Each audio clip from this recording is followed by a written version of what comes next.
"You're sleeping in your car tonight," Elise said, tossing my pillow onto the driveway like yesterday's garbage. "My real boyfriend is coming over."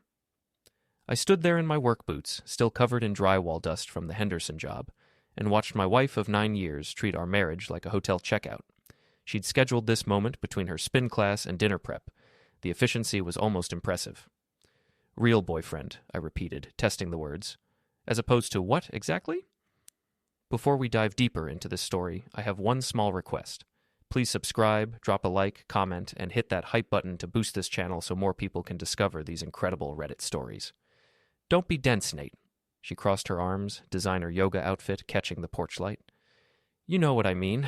Dylan is, well, he's everything you're not. Solvent? Successful? Ambitious? Present." She glanced at her phone. "He'll be here in 20 minutes, so if you could..." "Move along?" I picked up the pillow. "Sure thing. Wouldn't want to interrupt your evening plans." The sarcasm sailed right over her head. It usually did. Elise had perfected the art of hearing only what supported her narrative, a skill she'd probably picked up in her PR job. Managing perceptions was her specialty, after all. Managing our marriage, not so much. I walked to my truck, tossed the pillow in the cab, and pulled out my phone. The Holiday Inn had availability. So did the Marriott. I picked the Marriott. If I was being evicted from my own house, I might as well have decent cable and a breakfast buffet. "Nate?" Her voice had shifted, uncertain now. "You're not going to make a scene?" "Would it matter?" I opened the truck door. "Seems like you've already made all the decisions here." "I just need space to figure things out." "Right, with Dylan." I started the engine. "The real boyfriend. Got it." She stepped back as I reversed down the driveway, her face illuminated by my headlights. For a second, just a second, she looked almost guilty. Then her phone buzzed, and she was smiling again, typing rapidly, probably letting Dylan know the coast was clear. I drove to the Marriott thinking about the last 6 months. The late meetings that ran past midnight. The new lingerie that never made an appearance in our bedroom. The way she'd started pronouncing my name with 2 syllables of contempt instead of 1. All those little signs I'd ignored because acknowledging them meant acknowledging the collapse of everything I'd built. We'd met at a mutual friend's barbecue 11 years ago. She was ambitious, sharp, funny in a cutting way that felt exciting instead of cruel. I was 27, running my own small contracting crew, and she liked that I worked with my hands. Said it was authentic. Looking back, I think she meant temporary. Like I was a phase she'd eventually outgrow once she climbed high enough in her career. The hotel room was generic and clean. I sat on the edge of the bed and stared at my phone. No calls, no texts, no "I didn't mean it" or "come back." Just silence, which somehow said more than any argument could have. I ordered room service, a burger I didn't taste, and flipped through channels without watching anything. Around midnight, I checked my phone again. Still nothing. Elise was probably entangled with Dylan right now, in our bed, between the sheets I'd washed last Sunday. The thought should have made me angry. Instead, I felt hollow, like someone had scooped out my insides and replaced them with static. At 3:07 a.m., my phone exploded. 47 missed calls, 15 voicemails, 23 texts, each more frantic than the last. I scrolled through them, watching her panic unfold in real time. "Please pick up. Nate, I need you to come back. This is important. Why aren't you answering? He left. He just left." And finally, "Please come back. He saw your picture, Googled your name, and left. Who are you?" I stared at that last message for a long time. Who are you? Like she'd been sharing a house with a stranger for 9 years. Like my name was some sort of secret password that unlocked a different person entirely. I typed a response. "Someone you should have asked about before tonight." Then I deleted it. Instead, I turned off my phone and went back to sleep. She wanted space? She could have all of it. The next morning, I stopped by the house early to grab clothes and tools. Elise's car was in the driveway, but Dylan's BMW was gone. The front door was unlocked. I found her in the kitchen, still in last night's outfit, mascara smeared, looking like she'd been crying for hours. "Nate!" She rushed toward me. "Thank God. I've been calling." "I know." I walked past her to the bedroom. "Did you get my messages?" "Yep." I grabbed a duffel bag from the closet and started filling it with clothes. "Then why didn't you answer?" Her voice cracked. "I needed you." Funny how that works. I pulled shirts off hangers. 12 hours ago, you needed me gone. Now you need me back. Which is it, Elise? It's complicated. No. I turned to face her. It's actually pretty simple. You wanted to replace me. Dylan saw something that changed his mind. Now you're stuck with the backup option. That's not... She stopped, recalibrating. I could see her PR brain working, searching for the right angle. I made a mistake. Several, from the sound of it. Nate, please. She grabbed my arm. Just tell me what he saw. What did he find when he Googled you? I pulled away. Why don't you Google me yourself? I'm sure you have time now. I did. There's nothing, just your business page and some contractor reviews. What am I missing? Maybe that's the point. I zipped the duffel. Maybe you've been missing it all along. I left her standing there, still fishing for answers I had no intention of giving. The truth was, I didn't know what Dylan had found either. My online presence was minimal, just a basic website for Carter Contracting. A few photos of completed jobs, some 5-star reviews from happy clients. Nothing that would send someone running in the middle of the night. But clearly there was something, and I was going to find out what. Miles met me at the gym that afternoon, his usual grin replaced with concern. Bro, you look terrible. Feel worse. I loaded plates onto the barbell. Elise kicked me out. What? He stopped mid-stretch. When? Last night. Told me her real boyfriend was coming over. Her real... Miles' face went through several expressions in rapid succession. Are you serious? Dead serious. I lay back on the bench. She scheduled the affair like a dental appointment. Very efficient. That's insane. He spotted me as I lifted. What are you going to do? Right now? Bench press until I can't feel my arms. I grunted through the rep. After that, I don't know. We worked out in silence for a while. Miles knew when to push and when to let things breathe. It was one of the reasons we'd been friends since high school, through my dad's passing, through Elise's career changes, through everything. There's something else, I said between sets. The boyfriend, Dylan something, he Googled me and left. Just disappeared.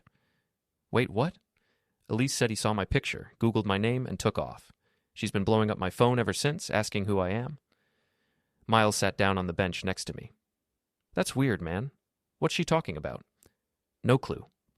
I wiped sweat from my face. My online presence is basically nothing. Business page, customer reviews, that's it. Maybe he found out you're better looking than him. Doubt it. But I pulled out my phone anyway and Googled myself. Same results as always. Carter Contracting, Google reviews averaging 4.8 stars, a few photos of kitchen renovations and deck builds. Nothing dramatic.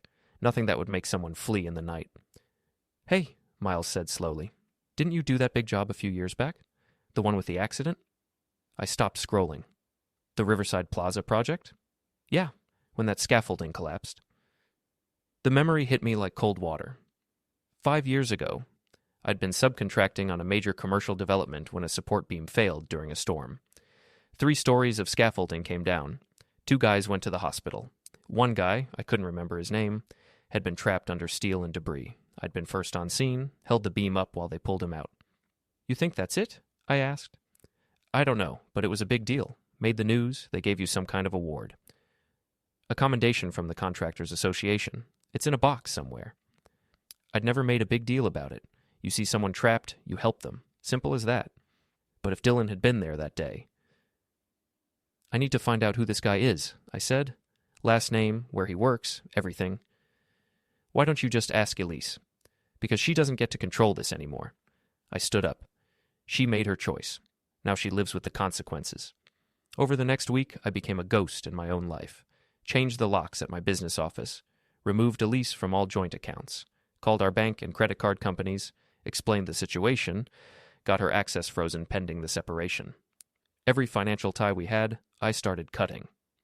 My lawyer, a sharp woman named Patricia Eng, walked me through the process. Washington is a community property state, she said during our first meeting. Everything acquired during the marriage gets split 50-50 unless you can prove separate property. The house was mine before we married, I said. I inherited it from my dad. Then it stays yours, unless you refinance during the marriage. Never did. Good. What about the business? Started it 2 years before I met her. She's never been involved. Patricia made notes. This is cleaner than most cases I see. Any kids? No. Shared vehicles? Hers is in her name, truck's in mine. Debts? None. I don't believe in owing money.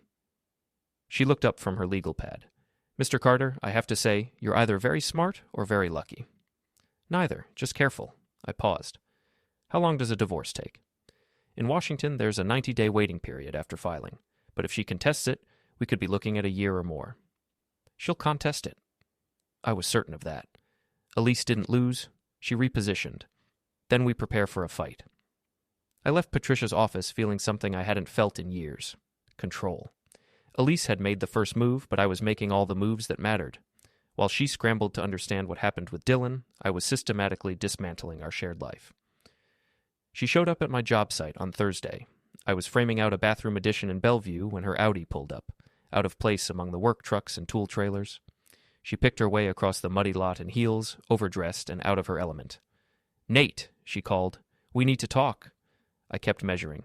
"I'm working." "This is important." "So is this wall." I marked a stud. "Unless you want the Johnstons' bathroom to collapse." She waited, arms crossed, while I finished the measurement. My crew, 3 guys I'd worked with for years, suddenly found reasons to be very busy in other parts of the addition. "You changed the locks," she said. "Yep." "You froze the credit cards." "Yep." "You can't just cut me off, Nate. I have expenses." "And I have a lawyer." I finally looked at her. "Who's handling all the logistics? You should probably get one, too." Her face went pale. "You're really doing this? You're actually divorcing me." "You threw me out of my own house, Elise. What did you think would happen?" "I thought you'd fight for us." Her voice rose. "I thought you'd show some emotion, some passion, something other than this calm rationality? Cold detachment. Interesting." I set down my tape measure. "When you scheduled your affair, was that passionate? When you told me to sleep in my car, was that emotional, or was it just convenient?" She had no answer for that. "Here's what's going to happen," I continued. "We're going to separate, split our assets, go our separate ways. You get to keep all the passion and emotion for Dylan, and I get my life back." "Dylan's gone. I know. He won't return my calls, won't answer texts. His office says he's unavailable." She looked genuinely distressed. "It's like he vanished. Sounds familiar?" I picked up my measuring tape. "Now, if you'll excuse me, I have work to do." "Nate, please." "Goodbye, Elise." She stood there for another minute, maybe hoping I'd crack, but I kept working until she finally got back in her Audi and drove away. My hands were shaking when I finally set down the tape measure. "Boss?" Tommy, my lead carpenter, approached cautiously. "You good?" "Yeah." I took a breath. "Yeah, I'm good." That was ice cold, man. Respect. It didn't feel cold. It felt like survival. That night, I met Miles at our usual bar, a dive near the marina that served decent wings and didn't ask questions. He was already 2 beers in when I arrived. "So I did some digging," he said without preamble. "Dylan Ross, 42, Senior VP at Pinnacle Development Group, engaged to a woman named Clara Haynes." I sat down. "Engaged?" 3 years now, apparently. Big ring, bigger plans." Miles slid his phone across the bar. "Check out his Instagram." I scrolled through photos of Dylan and Clara at charity galas, vacation spots, expensive restaurants. They looked happy, in love, completely committed. "He's been cheating on his fiancée," I said. "With your wife." "Yeah." Miles took a drink. "Gets better. Clara's family owns half the commercial real estate in King County. Her dad's some kind of development mogul. If she finds out Dylan's been messing around, his career is over." "Exactly." Miles grinned. "Want to know the best part? There's more? Pinnacle Development? They were the general contractor on Riverside Plaza. That project where you pulled someone out of the collapsed scaffolding. Everything clicked into place. Dylan was there. Not just there, man. He was the guy you saved." I sat back, letting it sink in. 5 years ago, I'd pulled Dylan Ross out from under a collapsed beam, held it up while they freed his legs, waited with him for the ambulance. The commendation I'd received mentioned him by name, along with photos of the rescue. It was all in the news articles, probably still floating around online if you knew where to look. Dylan had Googled me, found those articles, and realized the man whose wife he was sleeping with was also the man who'd saved his life. "He ran," I said softly. "Because he knew." "Knew what?" "That he couldn't face me. That everything he'd built since that day, his career, his engagement, his reputation, all of it happened because I pulled him out, and he repaid me by sleeping with my wife." Miles whistled low. "That's heavy. That's leverage." I didn't contact Dylan. Didn't need to. Guilt was doing the work for me. Instead, I focused on Clara. It took 3 days of casual research, the kind anyone could do with public social media and a little patience, to learn her patterns. She volunteered at a literacy nonprofit downtown. Had lunch every Tuesday at a French cafe near the Pinnacle offices. Posted frequently about her rescue dog, a golden retriever named Biscuit. On Tuesday, I walked into that French cafe at 11:45 a.m., ordered a coffee, and sat 2 tables away from where she usually parked herself. She arrived at noon, exactly on schedule, and settled in with a salad and her phone. I waited until she'd finished eating, then approached her table. "Excuse me," I said. "You're Clara Haynes, right?" She looked up, surprised but polite. "Yes?" "I'm Nate Carter. I think we have a mutual acquaintance." I offered my hand. "Dylan Ross?" Her expression shifted, friendly but cautious now. "Oh, you know Dylan?" "We go way back.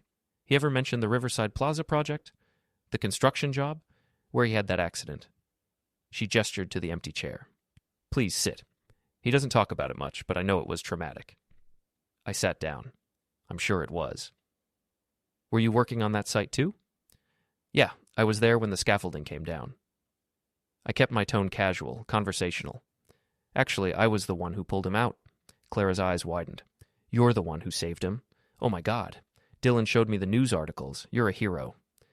"Just did what anyone would do." I took a sip of coffee. "How is Dylan? Haven't seen him in years." "He's wonderful. Busy, but wonderful." Her smile was genuine, completely unaware. "We're actually getting married next spring." "Congratulations." "Thank you. It's been a long engagement, but we wanted to wait until his position at Pinnacle was secure." "Smart?" I paused, as if something just occurred to me. "Hey, I'm organizing a reunion thing for some of the guys from that project. Would Dylan be interested? I've been trying to track everyone down."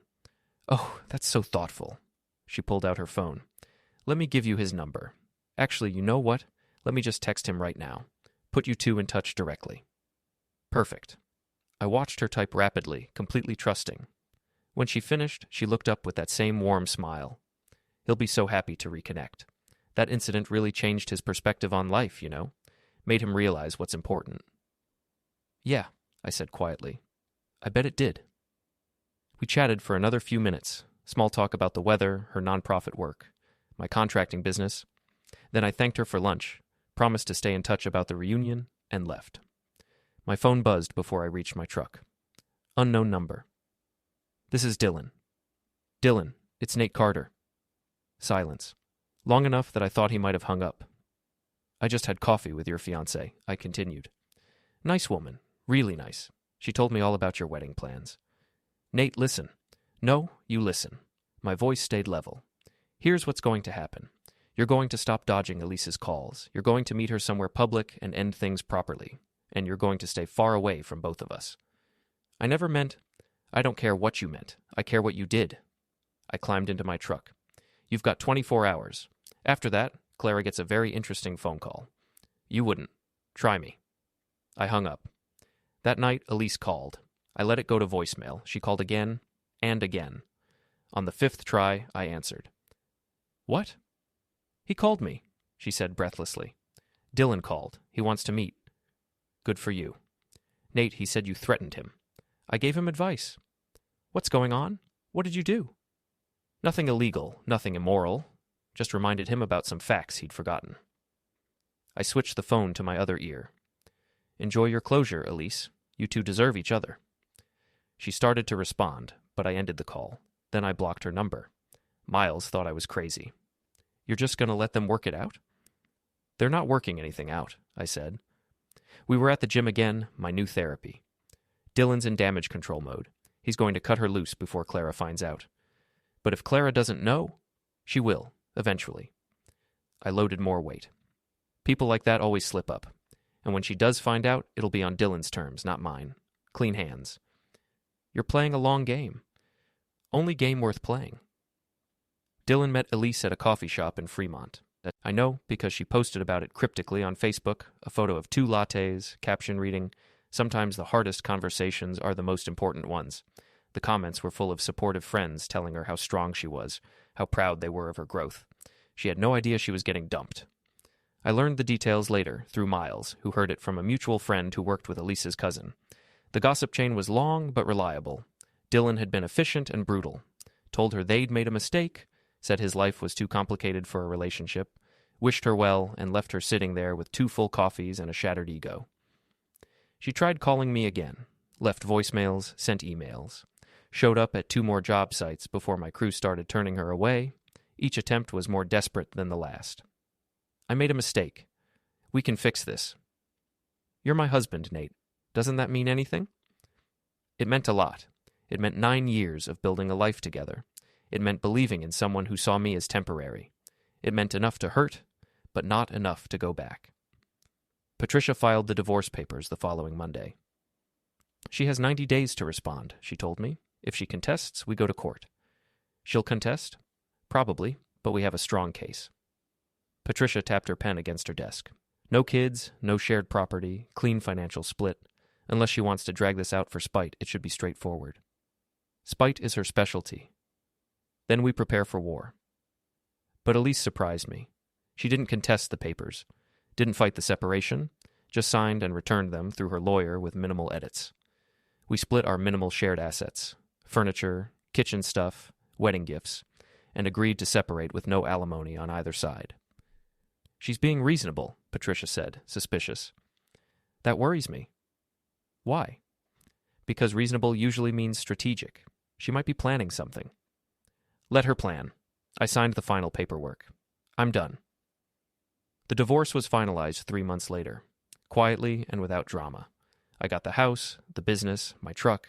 She got her car, her career, and whatever dignity she could salvage from the gossip mill that had been churning since Dylan dumped her. I thought that was the end of it. I was wrong. The call came from Miles at 6 a.m. on a Saturday. Turn on the news, he said without greeting. I fumbled for the remote, still half asleep. What channel? Any of them. I flipped through until I found it. Pinnacle Development under investigation for financial misconduct. The Chiron scrolled across the bottom of the screen while a reporter stood outside the company's downtown headquarters, looking grave and important. Allegations of embezzlement and fraudulent accounting practices, the reporter was saying. The investigation was triggered by a whistleblower complaint filed last week. While names haven't been released, sources say the complaint came from someone with intimate knowledge of the company's financial operations. I sat up. Clara. Has to be, Miles agreed. Who else would have access? But how did she find out about Dylan and Elise? I don't know, man, but this is getting messy. He had no idea how messy it was about to get. That afternoon, Elise showed up at my door. I almost didn't recognize her. She'd lost weight, her hair was pulled back severely, and there were dark circles under her eyes that makeup couldn't quite hide. We need to talk, she said. We're divorced. We don't need anything. It's about Dylan. She pushed past me into the house. He's blaming me. I closed the door. For what? Everything.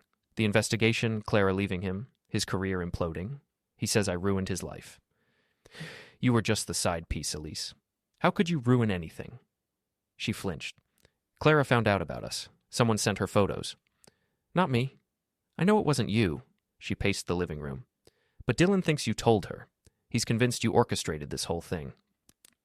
All I did was have coffee with her once. Mentioned I knew him from an old job site. That's it. Well, he's spiraling. He keeps calling me, saying we're both going to pay, that he'll make sure everyone knows the truth. She stopped pacing, looked at me directly. Nate, I'm scared. I should have felt sympathy. Should have felt something. But all I felt was tired. What do you want me to do about it? Talk to him. He'll listen to you. Why would he listen to me? Because he owes you his life. Her voice cracked. He told me about Riverside Plaza, about how you saved him. He's terrified of you, Nate. He thinks you're going to destroy him. I'm a contractor who works 60 hours a week and drinks beer with my best friend on Fridays. I'm not destroying anyone. But you could. She sat down on the couch. My couch, in my house, in my life she no longer belonged to. You have leverage. The story, the rescue, everything.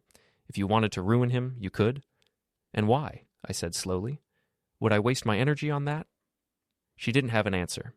But Dylan apparently did, because 3 days later he showed up at one of my job sites with a camera crew. Not a news crew, something worse. One of those local expose shows that specialized in ambush journalism and dramatic reveals. The kind with a host who pretended to care about truth while actually just farming controversy for ratings. I was finishing up a deck renovation in Ballard when they rolled up. A van with a logo, 2 cameras, and Dylan stepping out like he owned the block. Nate Carter, he called, walking toward me with the cameras following. I think we need to have a conversation. Tommy and the guys stopped working. The homeowners came out onto their half-finished deck. Everyone suddenly had an audience they didn't ask for. "You're trespassing," I said calmly. "You ruined my life." Dylan was wired, aggressive, playing to the cameras. "You told Clara about Elise. You triggered the investigation. You've been orchestrating this from the beginning." "I had coffee with your fiancé once. That's it." "Liar." He was close now, too close. "You saved my life 5 years ago, and you've been holding it over my head ever since, waiting for the perfect moment to cash in." "I didn't even remember your name until last month." "Bullshit. You planned this." He jabbed a finger at me. "The hero contractor taking down the corrupt developer. Great story, right? A very David and Goliath." The cameras ate it up. "Dylan," I said quietly, "you need to leave." "Or what? You'll ruin me more than you already have?" He was practically shaking. "My career is over. My engagement is over. I've lost everything because of you." "No. You lost everything because you made bad choices." I kept my voice level. "You cheated on Clara. You slept with my wife. You embezzled from your company." "I didn't embezzle anything." "And now you're having a breakdown on camera." I turned to the host, a woman in her 40s with too much hairspray. "Unless you have a permit to film on private property, you need to leave too." "Mr. Carter," she said smoothly, microphone extended, "do you deny that you've been manipulating?" "I'm filing a complaint with your station and calling the police. 5 seconds." They left. Dylan went with them, still shouting threats over his shoulder. My crew stood there in stunned silence until the van disappeared around the corner. "Boss," Tommy said finally, "what the hell was that?" "That," I said, "was a very stupid man making everything worse." The segment aired 2 days later. I didn't watch it, but Miles did, and he gave me the play-by-play.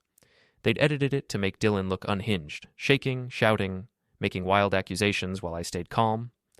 Then they'd done a background piece on Riverside Plaza, found the old news footage of my commendation, interviewed the other guys who'd been on site that day. The story they told wasn't the one Dylan wanted. It was about a contractor who'd saved a man's life and asked for nothing in return, while that same man went on to betray him in the worst way possible. "You look good, man," Miles said. "Like, really good. They painted you as the victim who took the high road. I didn't ask for any of this." "I know. That's why it works." The segment went viral.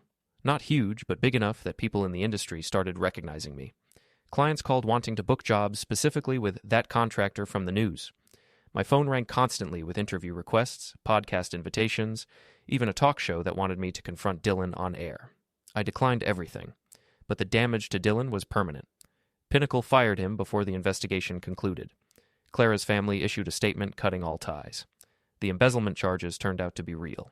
He'd been skimming from project budgets for years, hiding the money in offshore accounts Clara's lawyers discovered during their breakup. And Elise? She'd lost her job. Not fired exactly, but reorganized out of her position after the publicity made her toxic. PR managers couldn't have affairs with engaged executives and survive the optics. Her industry was small, and everyone talked. She was blackballed before she even realized it was happening. I found out through Miles, who found out through the gossip chain. She'd moved back in with her mother across town, was working retail while she figured out her next move, had gained weight, and stopped updating her social media. I didn't feel good about it. No, didn't feel bad either. Just felt done. And then, 6 months after the divorce finalized, she showed up one last time. I'd moved. Nothing dramatic. Just a condo in Belltown with a view of the Sound.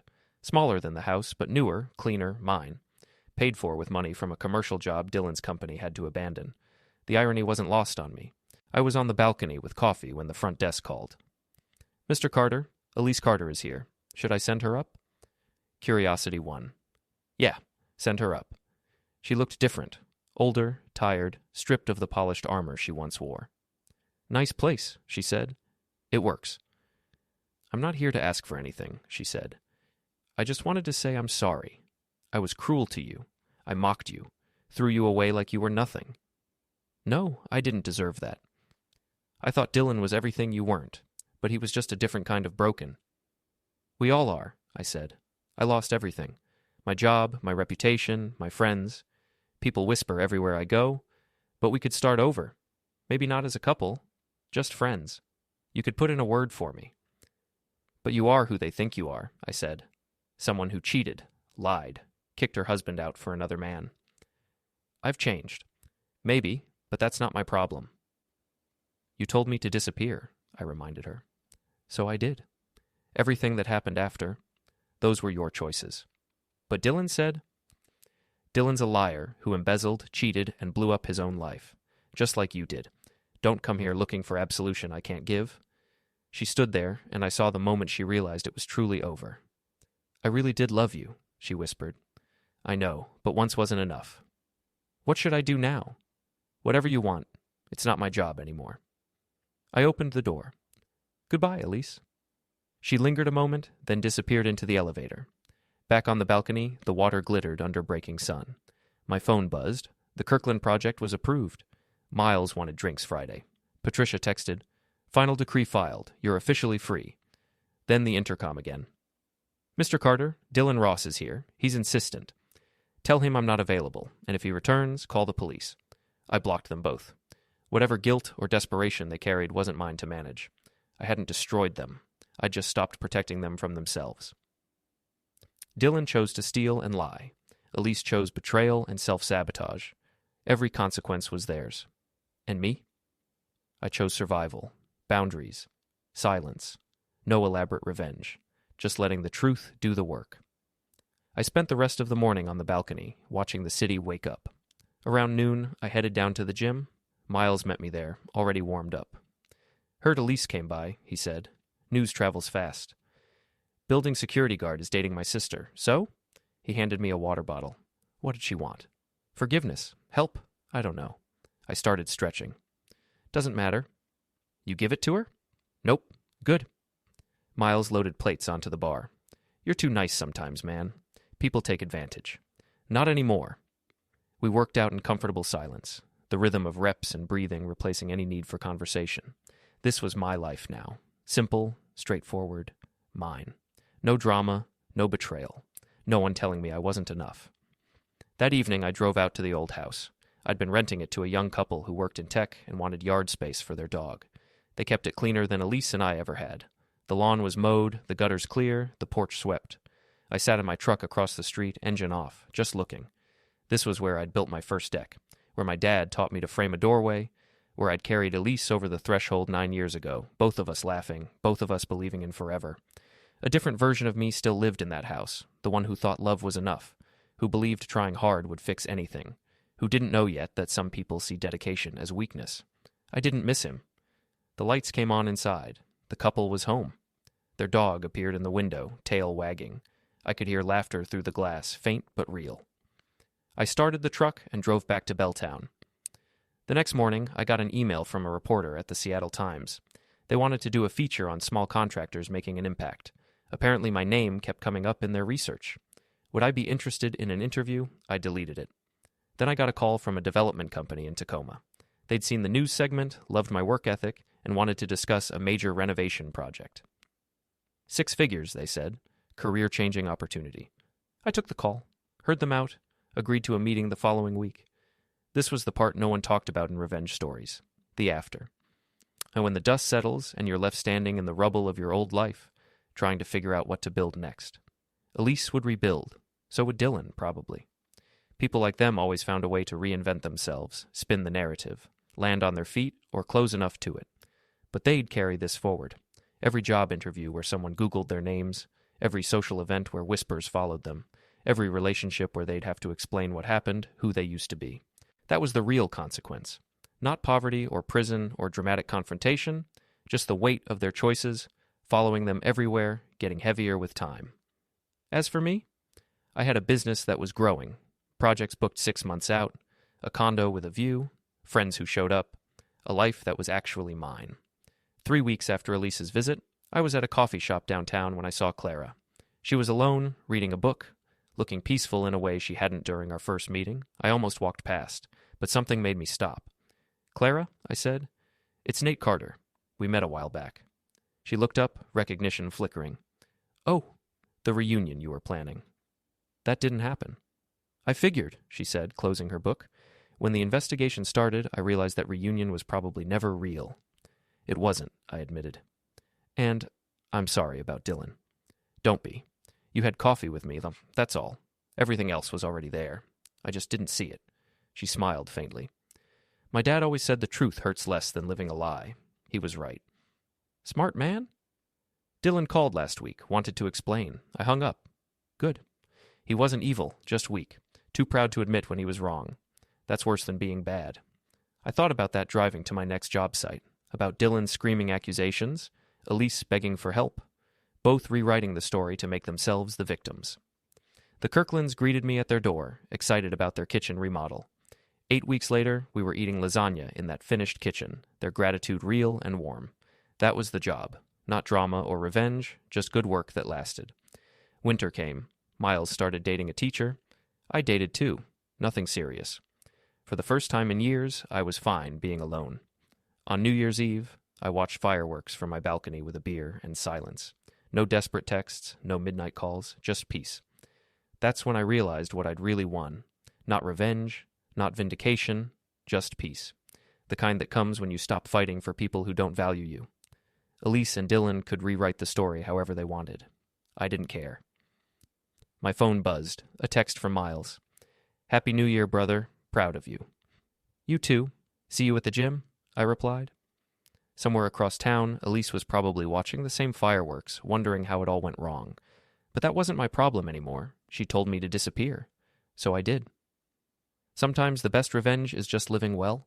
Sometimes winning means refusing to play the game. For the first time in a year, I slept through the night.